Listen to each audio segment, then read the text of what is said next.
Hey, welcome to You Can Play It Too, a series where I break down fingerstyle guitar songs so much that pretty much anyone can just pick up a guitar and play along. Today, we're working on Pavane of the Starry Night by Kotaro Oshio, and this is part 2. We'll be working on section A. Alright, let's jump right in. So, let's start off by breaking section A into A1 and A2. A2 is basically a repeat of A1, and we have a 4-bar phrase. The first 2 bars are repeated exactly the same, and the last bar is pretty much the same. So only the 3rd bar has a slight variation. Let's start off by hearing the first bar.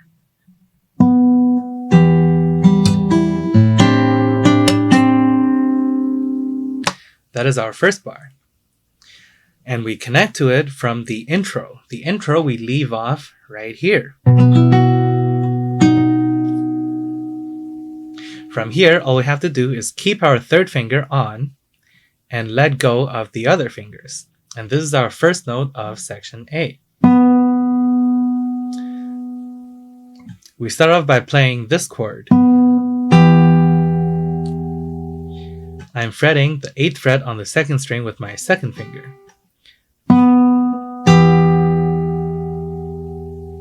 We have a very similar pattern throughout this entire song, so I recommend getting used to it. Right after the first chord, we have this pattern. So we have a note or two followed by a percussive and another note. That is a repeated pattern throughout this entire piece. In this case, we have an open 3rd string, then a percussive on the 1st string, which is also the note we are going to play right after.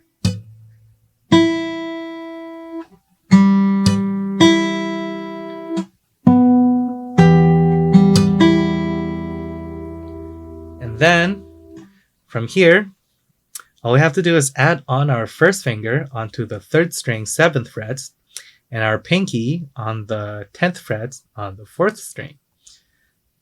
And we start off with the chord again. This time we are breaking it up. I'm starting with the root and then the rest of the chord. Now we've played the chord, we play the exact same pattern again. We have a note, a percussive, and another note. The first note we're playing is on the 3rd string, then a percussive and a note on the 4th string.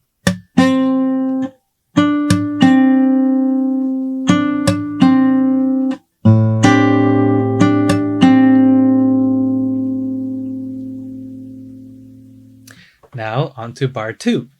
Bar 2, again, same thing. We start off with the chord. This time the chord, I'm doing a partial bar with my 1st finger on the 5th fret, and I'm adding my 3rd finger onto the 2nd string, 7th fret.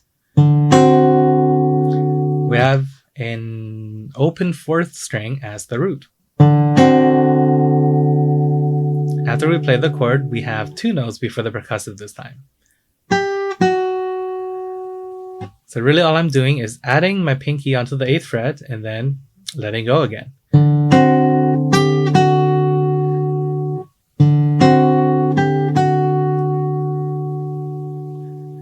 The percussive, this time we have a double percussive on string 2 and 3. I'll also be letting go of my 3rd finger because we have a double 5. So to connect everything,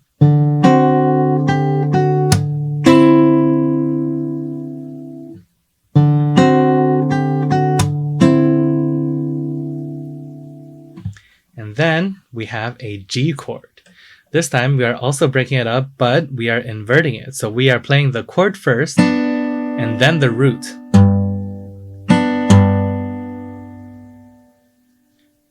The chord I'm fretting with my 1st finger on the 2nd string, 3rd fret, and then my 2nd finger on the 3rd string, 4th fret, and then I'll be using my thumb for the 3rd fret on the low E.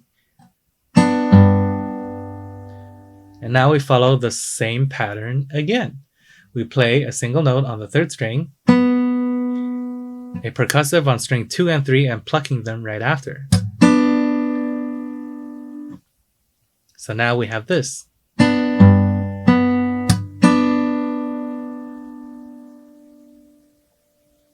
Now onto the third bar. The third bar will have the variation in the repeat. But the first time, what we are fretting here, I have the first finger on the 5th string, 3rd fret, also the second finger on the 2nd string, 3rd fret. This note we actually don't play in the very first chord, but it is the note right after, which is why I'm preparing for it. But the note we are actually playing is on the 5th fret, 2nd string, which I'll be using my pinky for.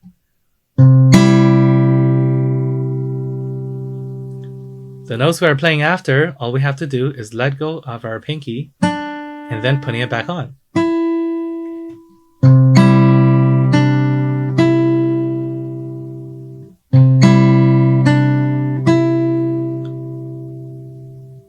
And now, the next chord we have this.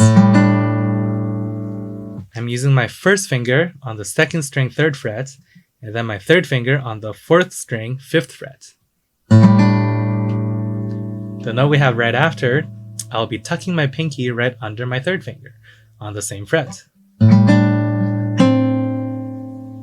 The last note is just an open 2nd string. As we are playing the last note, we can let go of everything in preparation for bar 4, which is this.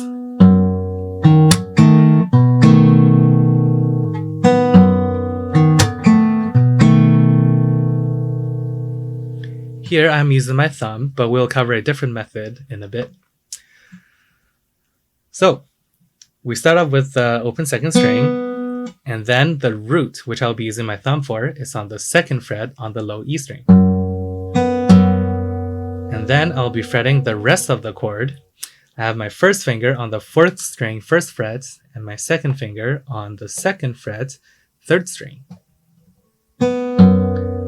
Now we have the same pattern. We are playing a single 4th string, percussive on string 3 and 4, and plucking them right after.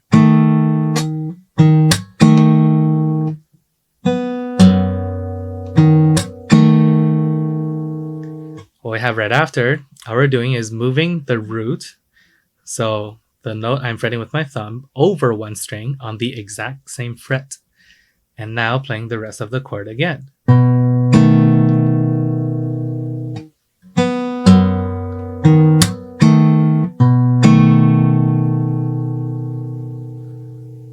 Now let's cover the other method. Instead of fretting it this way, we can swap out our 2nd finger for our 3rd finger. So now my 2nd finger is free, so I can use it to fret the root instead.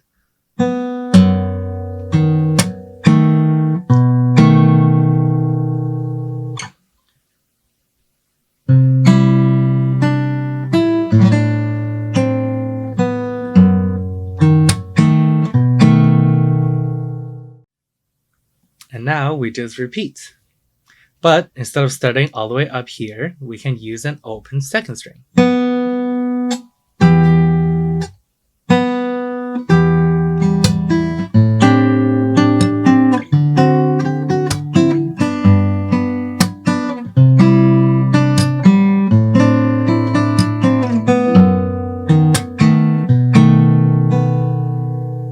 So as you heard, we have a slight variation in the 3rd bar. The 3rd bar, we start off playing the exact same thing, fretting the exact same notes, but instead we are repeating the very familiar pattern. We will be playing a single 2nd string, a percussive on the 3rd string, and the note right after.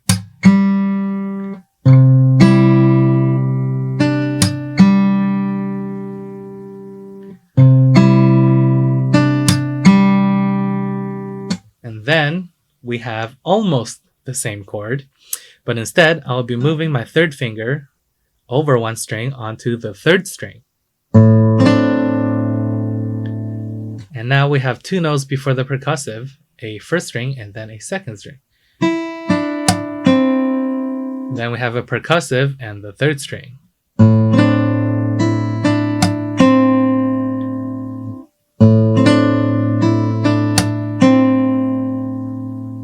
And then we repeat the last bar.